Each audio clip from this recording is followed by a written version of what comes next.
सो ये साइड वाला जो डोर है इसका ये जो बटन है वो ख़राब हो गया है, अंदर प्रेस नहीं होता है ये। तो ये दरवाज़ा लेफ़्ट साइड का फ्रंट डोर जो है बंद नहीं हो रहा है, खुला ही रहता है। तो मैंने मैन्युअली ट्राई किया इसको रिपेयर करने का, पर इसका जो लैच है या तो इसका लॉक कह सकते हो ख़राब हो चुका है।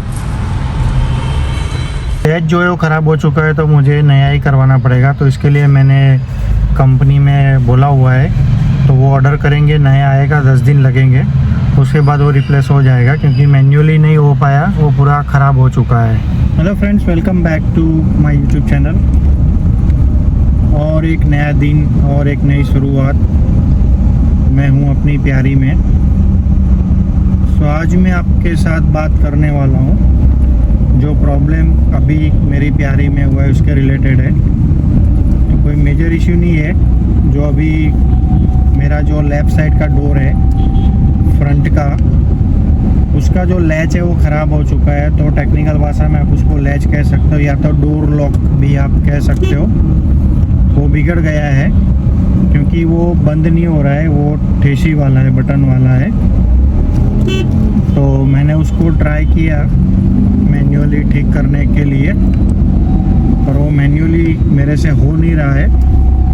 तो जैसा मैंने आपको बताया कि फिर मैंने कंपनी में इसको दिखाया, तो उन्होंने कहा कि भाई इसको ऑर्डर करना पड़ेगा ऑनलाइन, और ऑर्डर करेंगे उसके 10 दिन के अंदर वो आएगा, क्योंकि उनका कहना है कि ये पूना से मंगाना पड़ेगा। तो वहाँ से अहमदाबाद आएगा, उसके बाद जो है गाड़ी के अंदर वो रिप्लेस होगा। तो 10 दिन का पीरियड है टोटल, और उसका कॉस्ट अभी मुझे 2000 उसका बताया है। तो मैंने ऑनलाइन भी चेक किया, उसके नियर बाय उसका प्राइस रहता है। तो फाइनल जब बिल बनेगा तो पता चलेगा कि कितने का बिल बना। और रिप्लेसमेंट प्रोसेस अगर हो सका तो मैं रिकॉर्ड करने की कोशिश करूँगा, क्योंकि सर्विस में अगर मैं रख के आया तो मैं आपको नहीं दिखा पाऊँगा तो उसको रिप्लेस कैसे किया, क्योंकि रिप्लेसमेंट कुछ इतना हार्ड नहीं है, लेकिन जो डोर है उसके अंदर का गैप बहुत ही नैरो है। तो अगर हम खुद भी करने जाते तो उसमें बहुत टाइम लग जाता उसको ठीक करने में, क्योंकि छोटे छोटे पार्ट्स होते हैं, उसका अलाइनमेंट सेट करना पड़ता है। तो मतलब उसका जो मोटर होता है वो ऑलरेडी लैच के अंदर ही आता है, इनबिल्ट होता है, वो मैन्युअली अलग से नहीं होता है। नहीं तो हम मोटर भी रिप्लेस करके उसको ठीक कर सकते थे, पर ये पूरा सेट आता है असेंबली, तो वही पूरा जो है हमको करना पड़ेगा रिपेयर। तो मुझे लगा कि ये चीज़ आपको बतानी चाहिए कि इस तरह से प्रॉब्लम आता है। और उसके ऊपर काफ़ी सारे वीडियो भी यूट्यूब पे अवेलेबल है, लेकिन हर बार ऐसा नहीं होता है कि वो मैन्युअली हो जाए। कभी कभी जो टेक्निकल इशू होता है उसके लिए फिर आपको कंपनी में या तो बाहर से कहीं अलग से करवाना पड़ता है।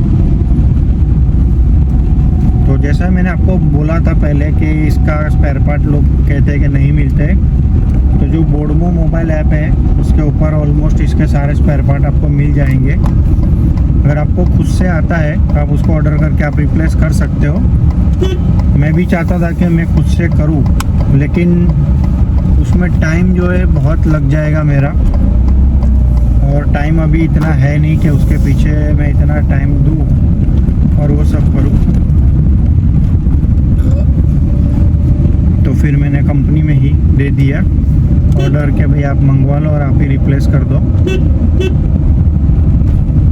क्योंकि इसका जो फ्रंट का लेफ़्ट साइड डोर है यानी को पैसेंजर वाला, वो अभी बंद नहीं हो रहा है, वो ओपन ही रहता है। तो अगर जब तक हम अपने होम टाउन में तब तक ठीक है, लेकिन अगर कहीं बाहर जाना हुआ और अगर ऐसी दिक्कत हो गई तो फिर प्रॉब्लम हो जाएगा, क्योंकि गाड़ी में जो छोटी मोटी चीज़ें होती है वो हो सकता है कि कोई उसमें से निकाल ले।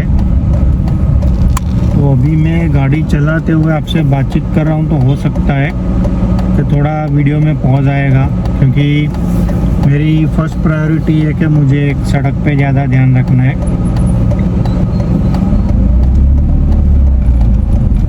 और मैं सबसे यही कहूँगा कि जो भी on the drive video shoot करते हैं तो पहले आप सेफ्टी पे ध्यान रखो, सड़क पे ध्यान रखो, वीडियो रिकॉर्डिंग तो होता रहेगा, चलता रहेगा।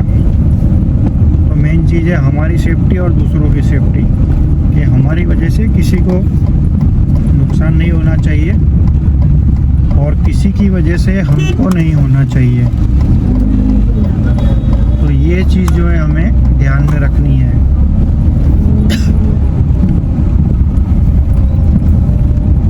तो इसके आगे वाला जो वीडियो है वो मैंने बनाया कि आप स्लोप पे अपनी गाड़ी को कैसे कंट्रोल कर सकते हो। तो ज़्यादातर ऐसा होता है कि कभी कभी स्लोप पे ही सिग्नल आ जाता है, तो जिसकी वजह से हम ब्रेक लगाते हैं लेकिन पीछे भी ट्रैफिक इतना जाम होता है। अगर हम ब्रेक रिलीज़ करते हैं तो गाड़ी रिवर्स जाएगा। अगर ज़रा ज़ोर से अगर हम प्रेस करेंगे रेस को तो गाड़ी आगे जाएगा। तो हो सकता है कि आगे जो भी व्हीकल हमारे आगे खड़ा है उसको टच हो सकता है। तो ये बहुत ही सिंपल और इजी ट्रिक है। तो मैं आपसे कहूँगा कि वो चीज़ आप ट्राई कर लो, सीख लो और उसी तरह से प्रैक्टिस करो। क्योंकि जब भी आप कोई भी हिली एरिया में जाते हैं या अपर स्लोप में जाते हो तो ये चीज़ बहुत काम में आती है। क्योंकि अगर क्लच ब्रेक का सेटिंग करने जाओगे तो 19-20 हो सकता है या आपकी कार बंद हो सकती है। तो मुझे लगा कि ये चीज़ के ऊपर वीडियो बनाना चाहिए ताकि जिन लोगों को ये दिक्कत आती है, क्योंकि मैं काफ़ी बार देखता हूँ सिग्नल में लोग अटक जाते हैं और गाड़ी फिर पीछे जाती है और पीछे जो रहता है वो हॉर्न बजाता रहता है। तो ऑलमोस्ट हमने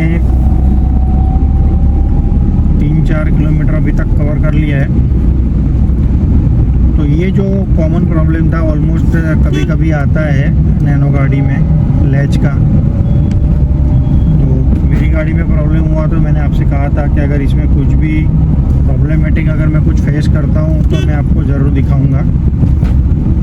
तो मैंने आपको दिखाया, उसका प्राइस जो लगा वो भी दिखा, अभी फाइनल कॉस्ट कितना आएगा वो भी मैं आपको किसी न किसी वीडियो में आपको बताऊंगा कि मुझे फाइनल कितने में जो है मेरा वर्क कंप्लीट हुआ। क्योंकि इसमें फिर बिल बनता है, इनवॉइस, तो उसमें जीएसटी वगैरह लगता है।